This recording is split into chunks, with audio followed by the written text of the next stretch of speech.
YouTube tab because you get echo.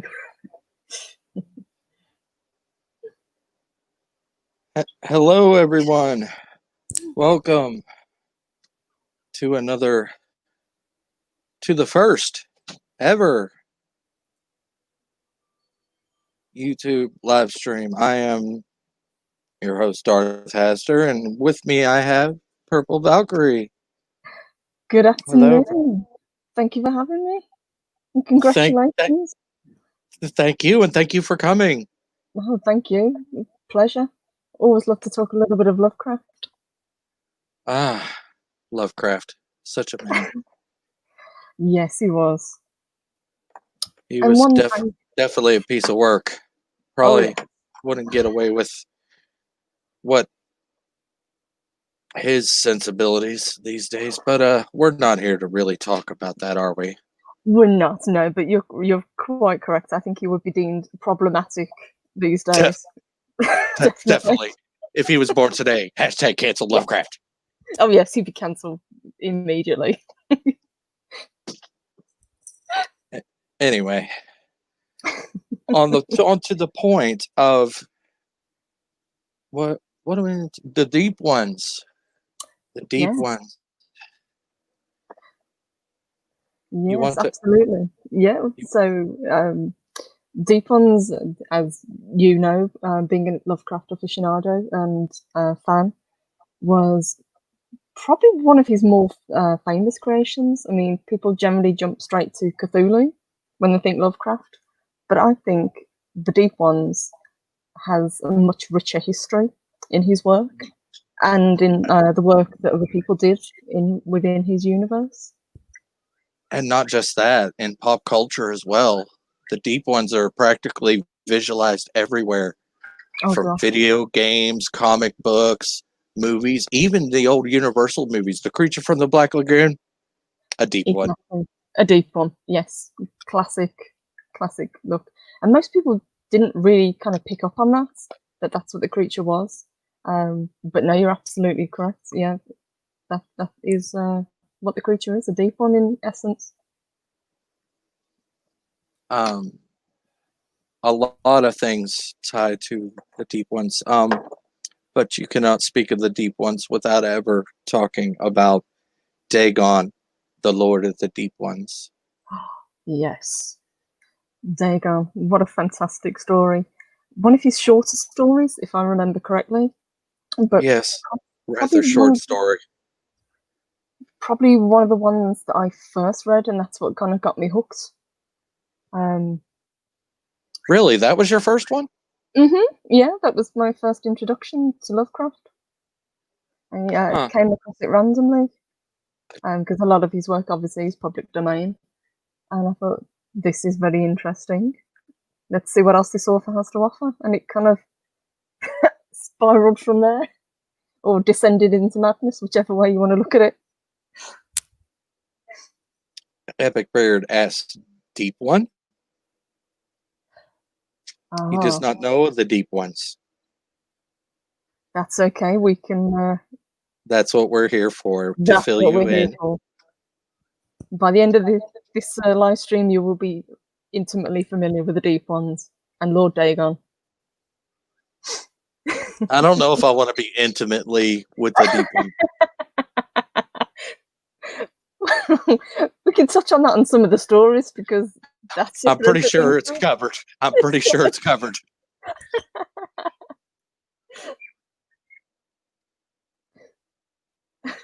But the Deep Ones are characterized as fishmen that live deep in the depths of the ocean, mostly near Rillier, where Cthulhu resides, and they have been seen over Innsmouth harbour. Yes, they have indeed. Yes, they've been known to.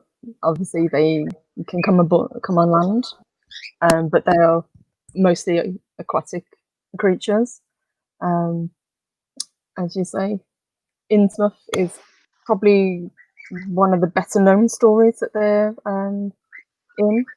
Yes, the shadow over Innsmouth. The shadow over Innsmouth, precisely. Another great short story.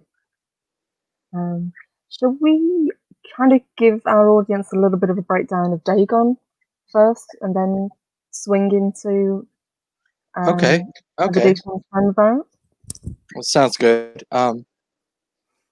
Dagon is a book talking. Of course, Lovecraft's writing is a little weird. He usually does it in like journal entries and notes and things. Not exactly direct reference, but usually from third-party accounts, documents. It's a weird way of writing, but it works.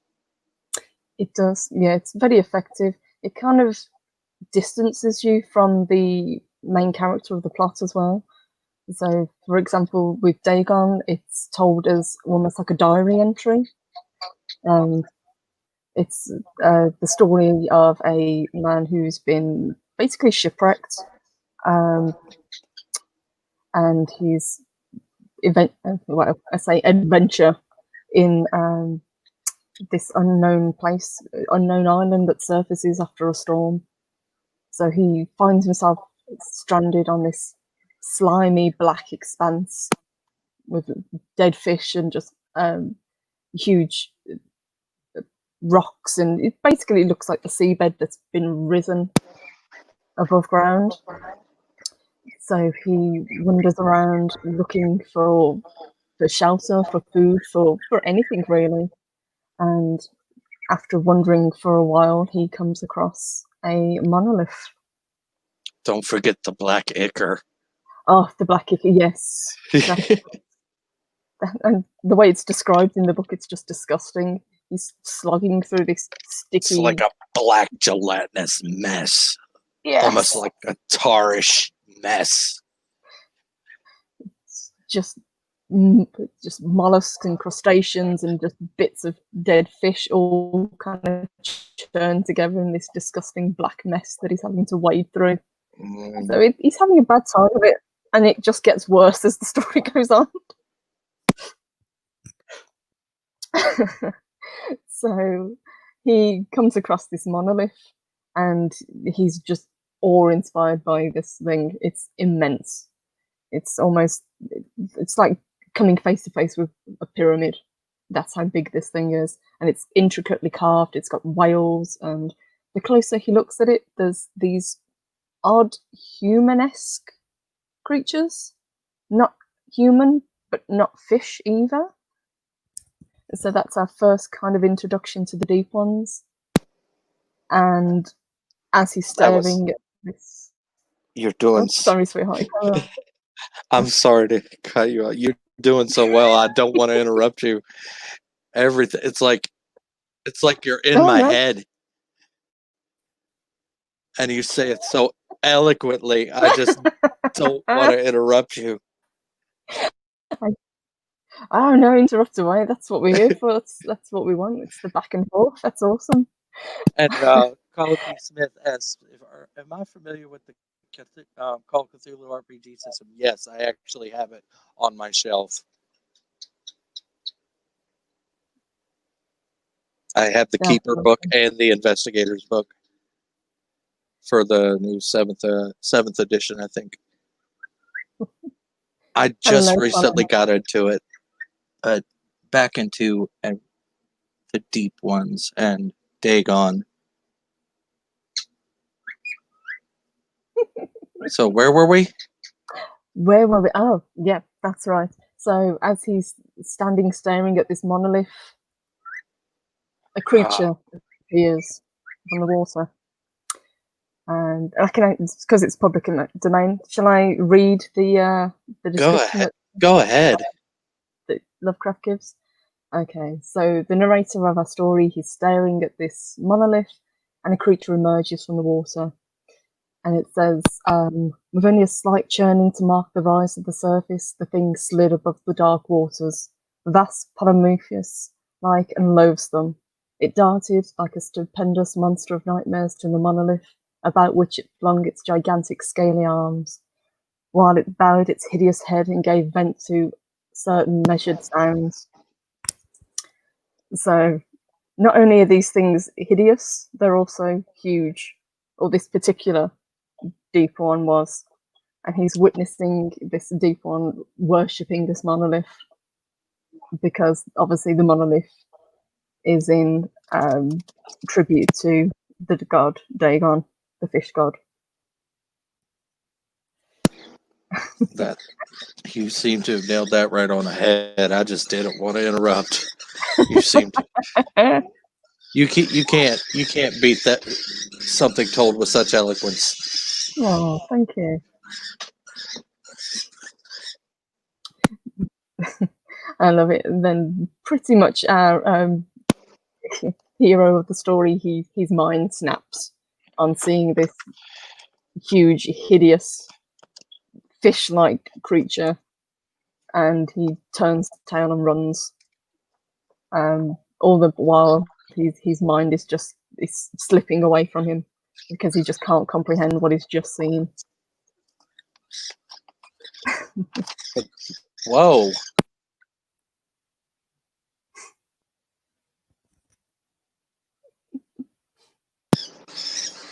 Pikachu's having a field day. Pikachu's enjoying the story. I think Pikachu's a Lovecraft fan. I believe so. Maybe we named him wrong.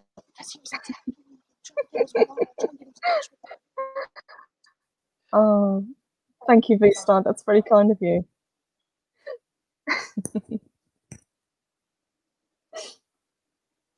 But yeah, that's, I would say, Dagon is our first kind of basis of where the deep ones come from. But as you mentioned, Shadow over Innsmouth is probably one of the better stories that give the deep ones much more of a fleshed out background. And if you want to see how much it actually tortured this man, I will read the very beginning. Oh, yes, please. I am writing this under unappreciable mental strain, since by tonight I will be no more penniless. At the end of my supply of the drug which alone makes life endurable, I could bear the torture no longer, and shall cast myself from the garret window into the squalid street below.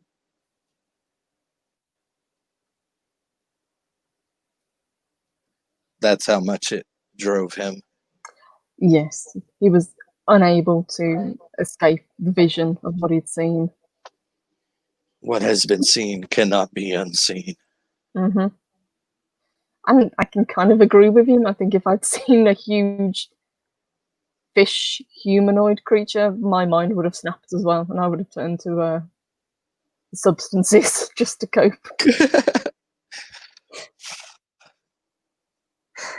that liquor bottle's looking pretty good. It is, yeah.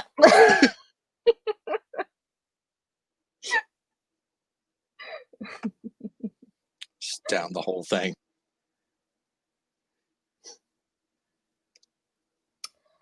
Shall we go on to the Shadow over Innsmouth, or would you like to do the which was the other one, the horror at Red Hook? Well, we'll go with Innsmouth since we're going deep ones right now. Okay, cool. So, what have you found out? Let's see if mine matches. Right. So the Shadow over Innsmouth is one of my favourites as well. Again, you've got a bit of a hapless narrator of the story. He's pretty much an average guy. If I remember correctly, he's looking for his family tree, so he's looking for information of where his family comes from, and he discovers Innsmouth. It leads him to Innsmouth and the town of Innsmouth, where they are worshipping, where they have formed a religious cult called the Esoteric Order of Dagon. Who would have thought?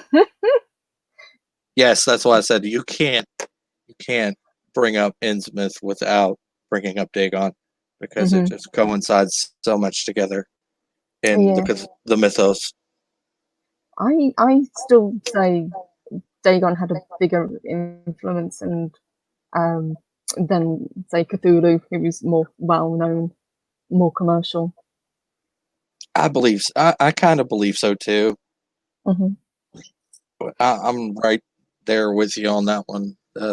It seems to be he's a lot more prominent in pop culture than in most circles. Cthulhu is a whole nother ballgame. And I believe somebody mentioned the Kraken. And that's where actually Cthulhu, I believe a poem called, I believe it was called The Kraken, is how Cthulhu came about. Mm-hmm. Yes, I think I've heard that predates before Lovecraft. Well. Oh yes. Well, the Cthulhu, the Kraken is an old sailor's tale, if I remember correctly. Yes. So it's one that, as long as people have sailed, there's been the idea of this huge unknown creature that's with the power to sink ships. And that would be only part of what Cthulhu would do. Oh yes. Only part and partial. That would be Cthulhu just accidentally turning around. Moira Kitty made it. Greetings, Moira. Meow. Hi, Moira. Zachary Thorman. I think I saw Neopool. Thank you, everyone, for joining us. This is awesome. This is amazing. Thank you, everyone. Oh, Mountains of Elysium. Hi there. Mountains. Oh, welcome, Mountains of Elysium. And Colin is really a story called The Kraken. Here, I'll highlight it.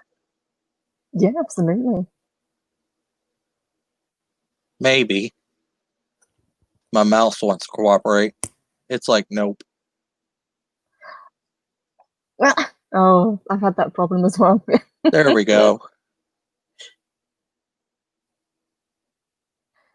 Let's see what Colin said. So, John Wyndham wrote a story called The Kraken Wakes about a world-changing disaster, but nothing to do with HP. Yes.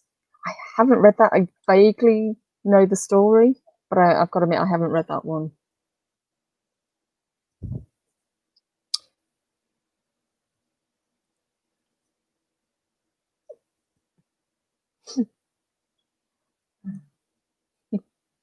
Well, as the Innsmouth goes, the story talks about them trading, the people of Innsmouth trading gold and stuff for prosperity of fishing, because it's a fisherman town. Mm-hmm. Yes, it's a harbour town. Mm-hmm. That's how the cult came about. So they gave tributes to this god. The esoteric order of Dagon was built, and then, if I remember correctly, something happened, and the Deep Ones, they require human sacrifices to keep the cult going. So that's where the Deep Ones come in, and the Deep Ones also breed with men and women as well at Innsmouth. So then you get these weird human hybrid creatures that look normal at birth, but as they age, as they get older, they start developing the slimy skin and the scales and the gills on the neck. Mm-hmm. And then they have to sooner or later they return to this ocean, and very, very creepy stuff. It's a really well written story. It's a very kind of claustrophobic story, because as the story goes on and he gets deeper and deeper into this cult, obviously the people that live there know, or they figure out what it is he's prying into. So the Deep Ones then come after him, and it's him playing a cat and mouse game trying to escape, trying to get out. Yes, definitely. Definitely a game of lock and chase, chasing about, finding out what's going on with this cult. And with a lot of Lovecraft stories, it's not particularly a happy ending. Shall we tell people how it ends, or just let them find out for themselves?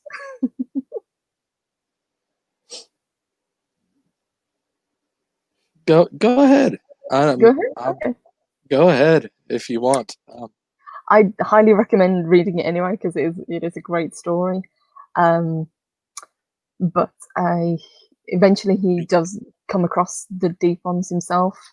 He sees these creatures and he faints. Basically, the shock of seeing this creature just completely wipes him out. He wakes up a while later. He's unharmed. And as far as he knows. As far as he knows, exactly. Yes. So over time passes, he's still researching his family tree.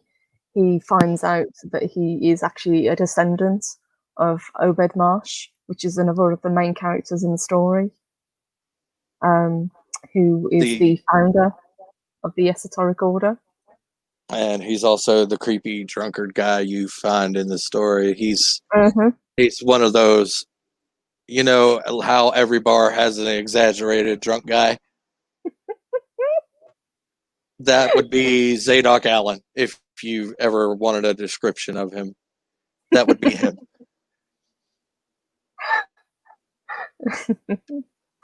That crazy old drunk guy. That would be Zadok Allen.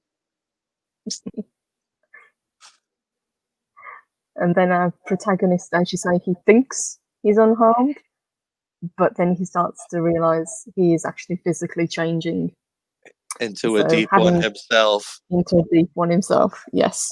So he accepts his fate. He's basically been mated.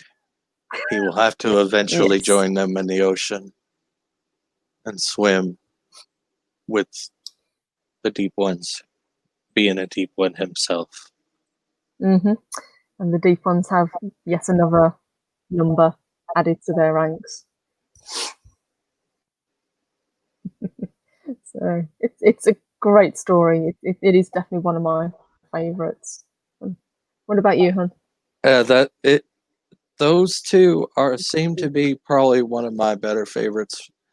I really, other than the dream cycle stories, I love the dream cycle stories, but that's another bit for another time, I believe. Yes, you were telling me about that just before we came live. Especially Randolph Carter's, the Randolph Carter series, which is like 5 stories. Yes. I'm going to have to delve into those. But yeah, I'd love to come back and actually kind of pour over those ones as well. That would be awesome. Yeah, I didn't want to interrupt Purple Valkyrie because it's like she's speaking straight out of my skull. I did just. Are you sure you're not telepathically linked like Cthulhu himself?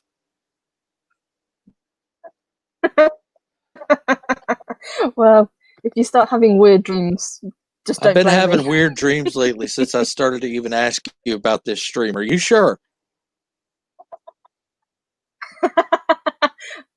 I can confirm or deny nothing.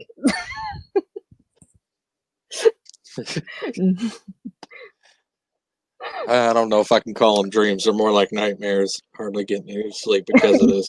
Yeah, that sounds more apt, yes. I think we've kind of gone off the deep end in Lovecraft. Maybe it is driving me a little bit off my rocker.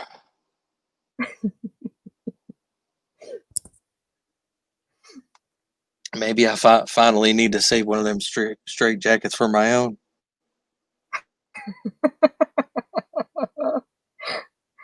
Should we touch a little bit on the Esoteric Order of Dagon, since we were just talking about it? Because I believe that's one of the things that is brought up in the role-playing games as well as the video games. It's a theme that's kind of touched on quite a bit. Yes, Innsmouth and both that and a lot of the locales are mentioned. Mm-hmm.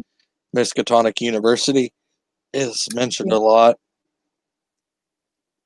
And yes, we should, I believe. I agree with you. I heartily agree with you. If you... Yeah, of course. So I've had to put it up just so I got the dates correct. So the Esoteric Order of Dagon was the primary religion in Innsmouth, as we were saying. After Marsh, the character that we mentioned earlier, returned from the South Seas, he took up residence in Innsmouth and kind of took over the place. And as you say, it was a fishing village, but it got steadily more prosperous as the Esoteric Order took hold. So, in return for a good harvest from the ocean, that's where the human sacrifice came in. So it was a cult, basically. Human sacrifices and blasphemous rites. I believe that's the way he would have put it. I think that, yeah, that covers it. Dark rituals and blasphemous rites.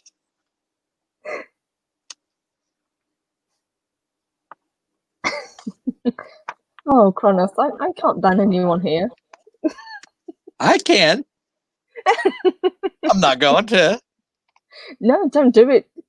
No, that's what Kronos is asking for. He wants it. He really wants it. No, no, Kronos, not today. Dances with Rowling. As in, like, J.K. Rowling? Zachary Thorman?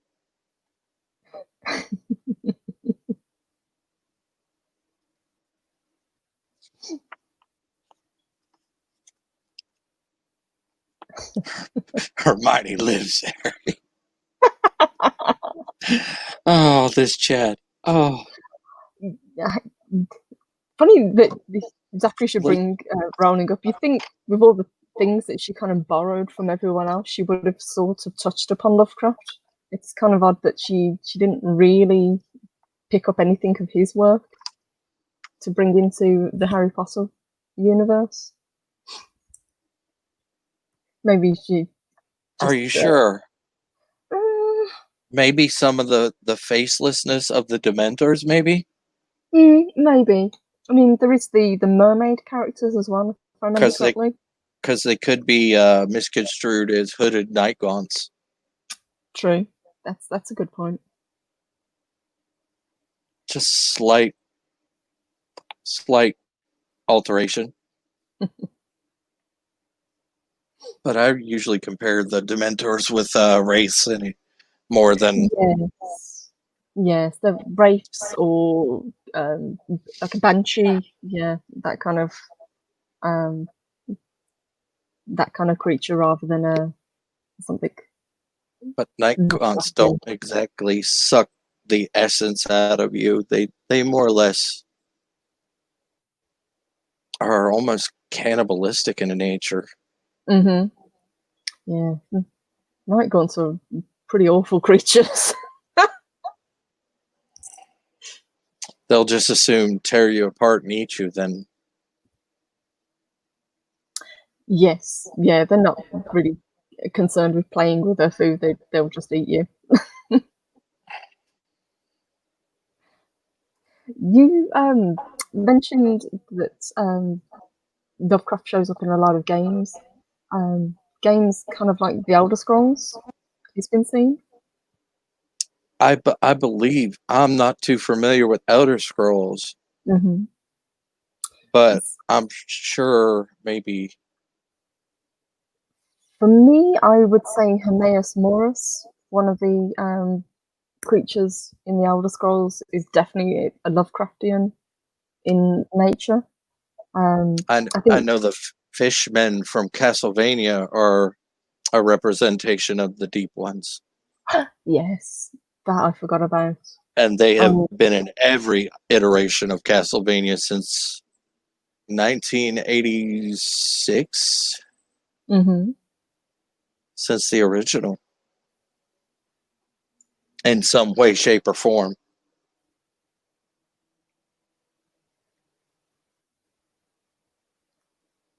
That's cool.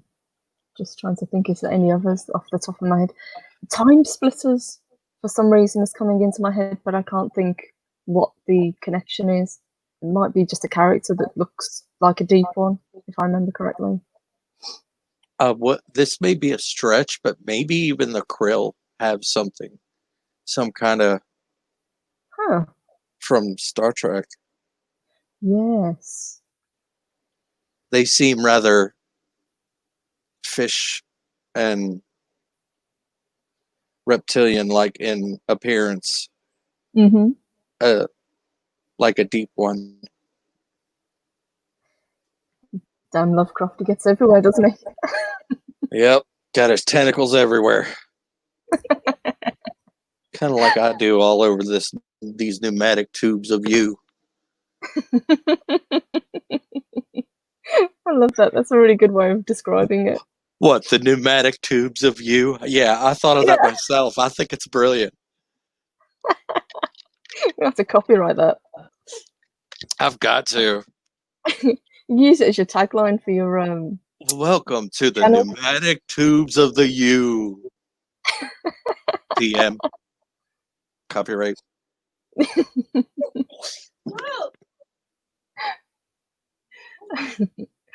Should we jump on to one that you were telling me about? The horror at Red Hook? Yes. Now, I dropped my book now. I can't even find it now. I had it. But do you have it? Yeah, I've got it pulled up. Yeah, of course. This If one you... I remember, but I'm not as familiar with it, so I had to go back and look it up just to get a summary of the story until it came back. So it's a detective story. It's almost a noir type story. It's a character by the name of Detective Malone is investigating an incident at Red Hook, which is in Brooklyn, which he has a phobia of large buildings. And that comes in to the story, just if you're wondering why I threw that in. I think it was one of Lovecraft's personal phobias of actually moving to New York, because this came out around the time when he was lighting with his wife in New York, I believe. Mm-hmm. Yes, if I remember correctly, he hated New York. Yes, according to St. Joshi, who is the modern authority on Lovecraft's life. He actually has a book.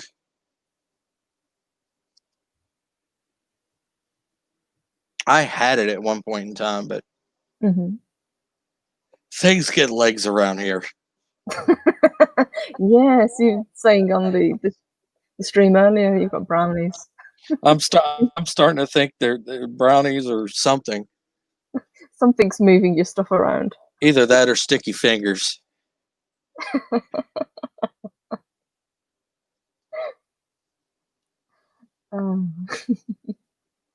It's starting to get on my nerves.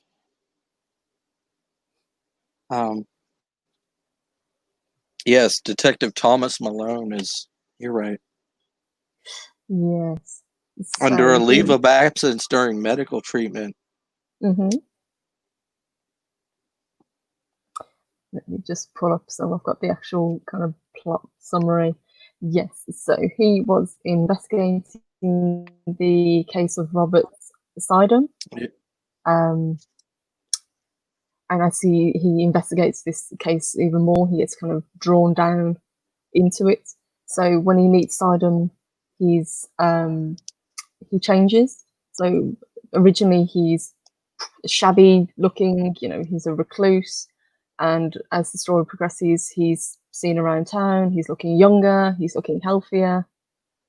And that starts to ring alarm bells with our detective. So he dives further into this case, he tracks down leads, and it leads him back to Red Hook. Which is probably one of the first mentions of the green flames. Yes. as well, which I truly enjoy, like talking about the green flames. There's so many things that we can pick up on. I think The we're going to have to make this into a series.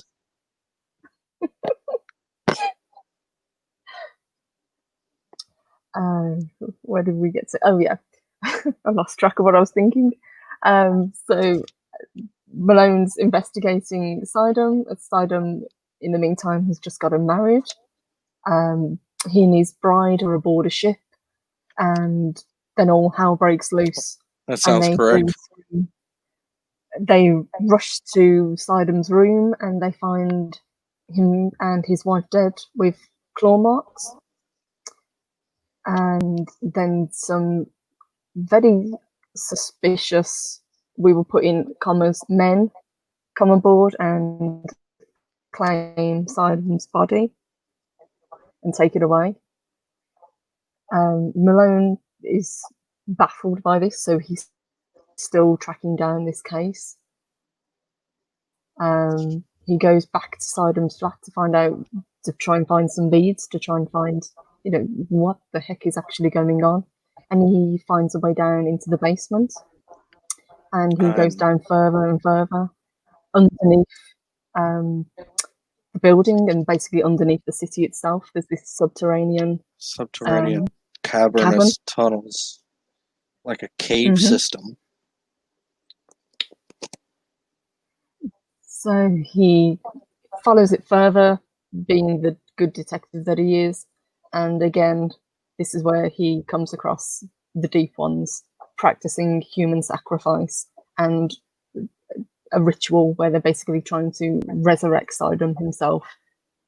If I remember correctly, he interrupts the ritual by knocking is it a podium or something? He knocks it over and it falls into the water. Yeah, something of that. Yeah. It's a podium of some sorts. So basically that would have been his kind of evidence that something terrible is going on. So he loses that, and at the same time he is discovered. So he's racing back, trying to escape these tunnels. And as he gets to the end of the tunnels, the flat and the building collapses above him, killing everyone that's chasing him. So the Deep Ones that are chasing after him, the building comes down on top of them. So that's his evidence, and gone basically. If I remember correctly, the story ends, the tunnels and chambers are dug up, they're uncovered, but there isn't really anything to find. So they're resealed, cemented shut, and Malone then is left wondering, is is this cult basically going to re-emerge? Revealing an age-old horror, a hydra with 1,000 heads, and the cults of darkness rooted in blasphemies deeper than the well of Democritus. Nice. Direct pull from the horror at Red Hook.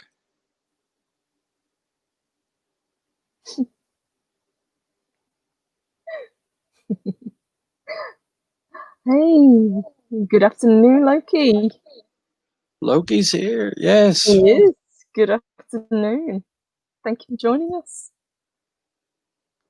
And Lady Mist, hey love. Lady Mist. Everybody's coming out of the woodwork. It's the call. I heard the call.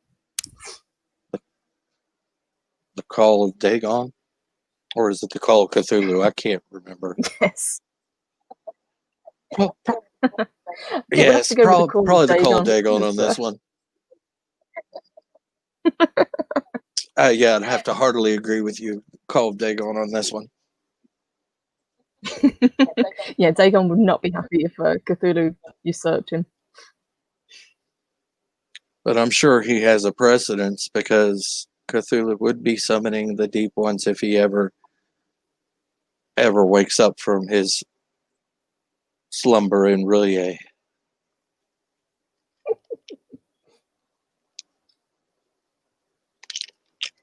Yes, what's the line? In Rillier, good Cthulhu lies dreaming, if I remember correctly. That sounds, yep, that's correct. Mm-hmm. You're a lot more knowledgeable than I thought. I remember little bits and pieces. It's like I say, little bits and pieces. My knowledge is more kind of streamlined. Yours is vaster. I think you, especially when it comes to kind of the people that picked up Lovecraft's world and kind of ran with it, and the people that he was corresponding with. So that's where my knowledge falls down. Yes, he didn't really get famous. He actually died quite penniless. He didn't actually get his fame until August Derleth picked it up and started printing his stories again. Yes, if I remember correctly, a lot of them were published in Weird Tales. Yes, Weird Tales magazine was where all of his correspondents mostly were writers of Weird Tales magazine. And that was in the 1930s, wasn't it? When they first started being published. It's funny how actually Lovecraft actually got his start, though. He got his start because his mother read the Argosy, which was a romance pulp mag at the time. And he wrote in because he read some of them, and he wrote in and basically trolled them, calling them absolute trash in poem.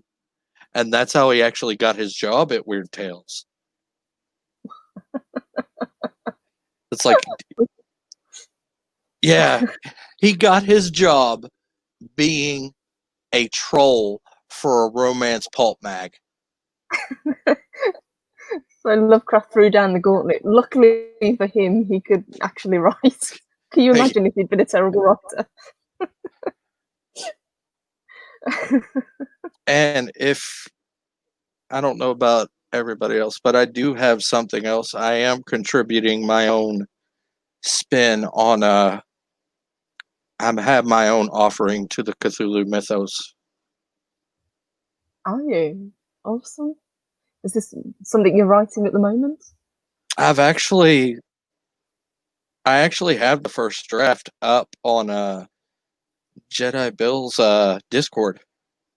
Oh, cool. I have to go and check that out. I had no idea that you'd put that up. I'm probably going to rearrange it a little bit because part of it doesn't fit right, and expand a little more on it, but it's in poem form. It is my first entry into the mythos, and I believe it has that Lovecraftian feel. Awesome. I will probably debut my finished product here on my channel if everyone is interested. Yes, do a reading. Yes, please. Yeah, that would be awesome. And if we're actually done here, there's just one more that we could touch on briefly.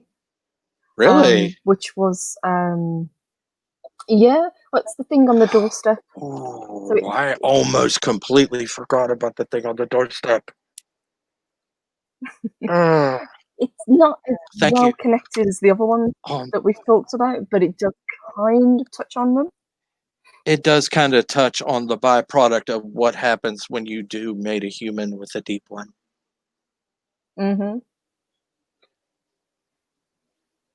Yeah, so most of the story, it's told, the narrator is a guy by the name of Daniel Upton, and he's telling the story of his friend Edward Derby, Edward's I believe that's right. I think you got it. very rich. He's a nice guy, but he's not. I don't know. You're He's not lagging a little bit. worldly. He's not very good with money either. He's a little bit naive when it comes to how it was because he was very sheltered. Okay. Try it again. Is that better? Might be just a little bit of a connection. Maybe a spike. Issue. I think we should be fine. There's a spike in the madness along with the lag.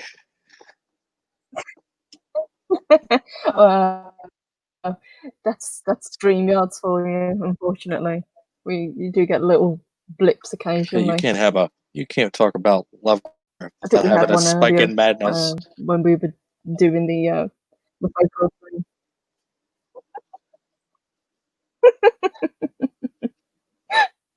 The insanity levels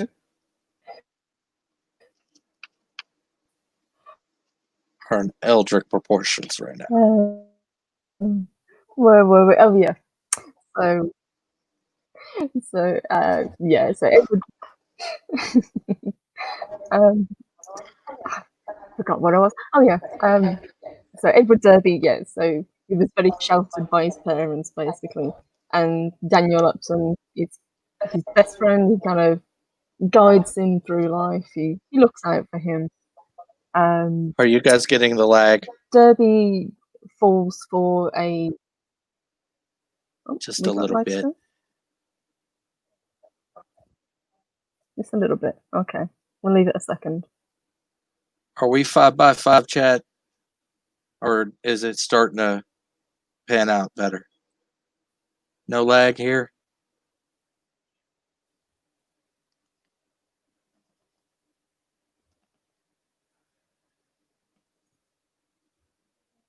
No, it looks like we're back to normal. All right. Awesome. You seem to have it. Just seem to have the thing at the doorstep right at your fingertips right now. So I'm still. Yeah, you kind of surprised me with the thing at the doorstep, and I'm like, yes, that is really such a. Yeah, I completely forgot about that. Just completely over my head.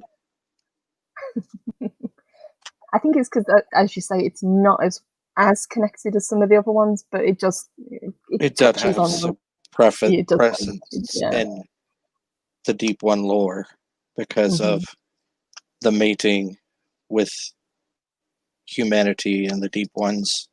Yes, so that's where about the only precedence it truly has. That's where the woman that he falls for comes in. Basically, she has a connection to Innsmouth, and that's where her family is from. So she's got the Deep Ones, running through her veins, basically.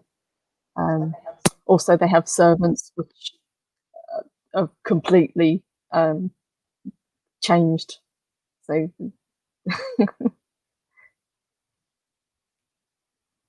but yeah, it's not as connected as the other ones, but yeah, it touches upon what happens when the sacrifice is made, what happens when, as you say, the mating between the humans and the Deep Ones happen. So they can kind of pretend to be human, but they're not.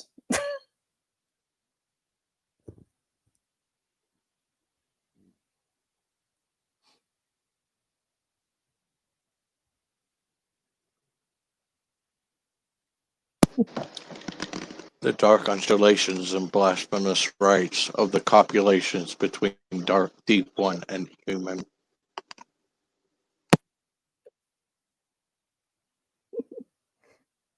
And that goes back to Lovecraft's delving into forbidden things about what happens when you reach the surface. There's always something that you probably would rather not have found out. So I think that's an effective story as well. And I think that's what makes Lovecraft so interesting. It's always something that's you really didn't want to see, or something not of this world, or not out of the ordinary. Mm-hmm. And I think that's what made his writing extraordinary. Yes, I'd agree with that. I think especially because a lot of his protagonists and heroes were just very ordinary people, kind of Very thrust into. milquetoast people. Yes, yeah, Just your yeah, regular hard working average Joe. Not yeah. like not like superheroes or anything. Just regular everyday blue collar people. Mm-hmm. Exactly. Even more heroic characters like the character, the detective. Even he Inspector was Legrasse, I quite a believe hard you're figure. I believe you're talking about Yeah, Inspector Legrasse. yeah. He was very, yes, very cynical. The grass, yes.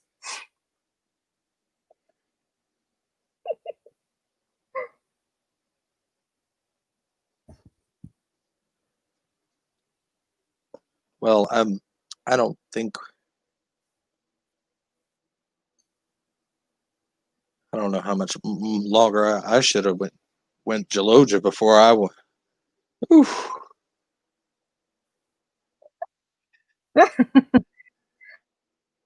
I think we pretty much we covered We covered all we kind could. of basic. It's hard to keep an hour with describing Mhm. the deep ones, because there really isn't that much to cover unless Yes. you're actually doing a full on reading.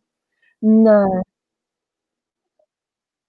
We could which we do it could one do. time. I think that's never possible. It's also hard without kind of deviating off into, say, Cthulhu or off into other cults, or you'd go off into the Miskatonic University, um, and bring up that kind of side of Lovecraft as well. So keeping it to one particular theme, I think we've done really well. I would like to close out and see if I appreciate you coming on and talking with me and sharing your knowledge of Lovecraft. And I swear it was like you were in my head. Everything you said was like exactly what I was going to say, and and just hearing you say it, it's like, man, now I got a female voice in my head. It's I'm scary. sorry. My brain voice just went female. Help!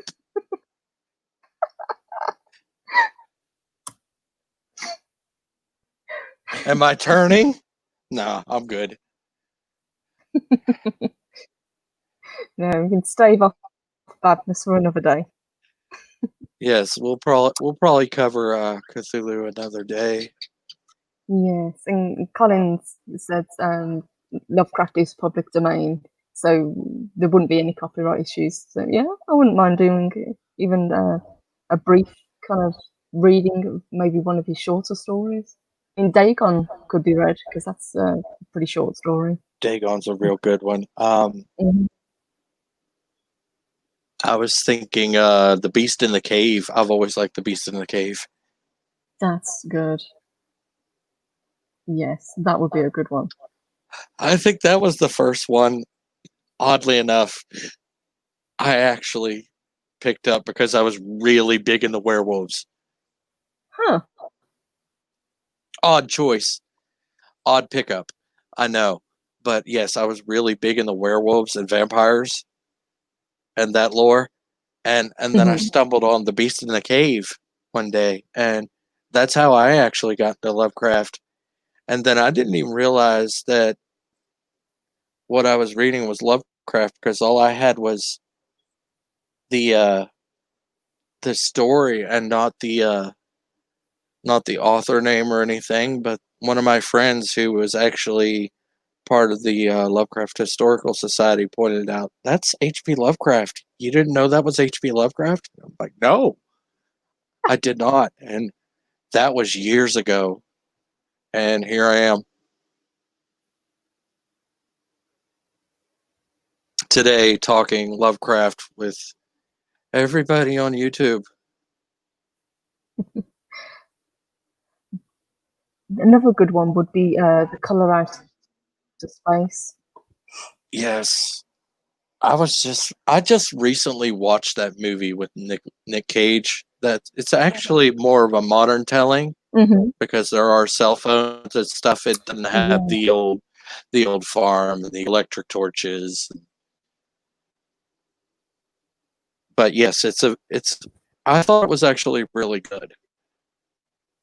I've heard good things about it, considering Lovecraft, when kind of translated into films, is very hit and miss.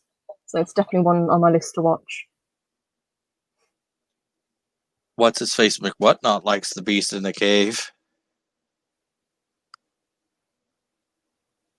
Well, maybe.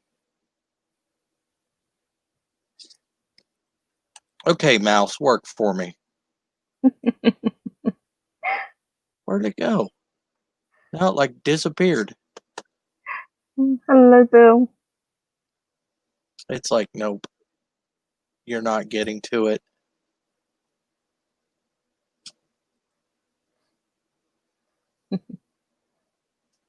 Oh, thank you. What's his face? Whatnot. It was a pleasure. Thank you, Darth Haster, for asking me. I thank you, lady, Purple Valkyrie, for even bother coming on. I'm an absolute nervous wreck. Holy cow! You've done really well, considering this is your first live stream. You did brilliantly. You should be really proud. Thank you for being my first guest. It's my honor.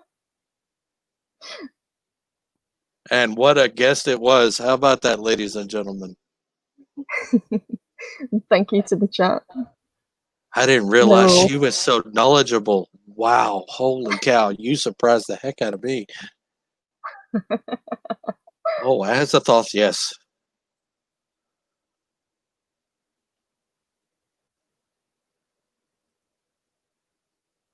Speaking of Azathoth, maybe we should tap into him sooner or later. Yes, we cover Azathoth, and we can also cover Haster as well. Ah. Yes, not exactly Lovecraft's creation, but expanded on by Lovecraft himself. Yes. So I would still count it as the Lovecraft umbrella. Definitely Cthulhu mythos. Yes, absolutely.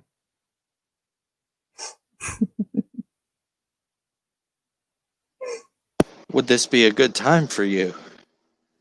Yeah, absolutely. Yeah, we can do this again. Same time. Yeah. Okay, I will keep you posted when I'm ready for another one then. Yeah, that would be awesome. I'd love to do it. We can do it as a continued series if you like. That'd be cool. Do this like once a week. Yeah, just pick a different topic each time. Oh well.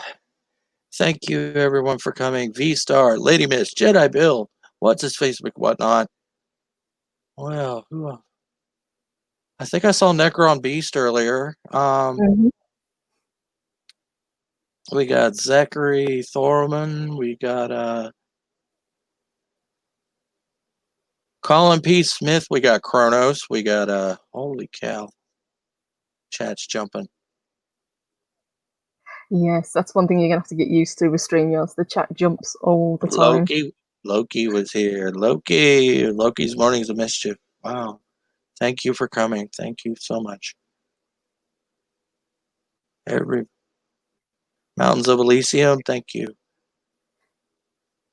And thank you, Butterflies, for being an awesome wrench, and Lady Mist and V-Star. Yes. Awesome. I love my wrenches are awesome. Thank you so much, ladies. And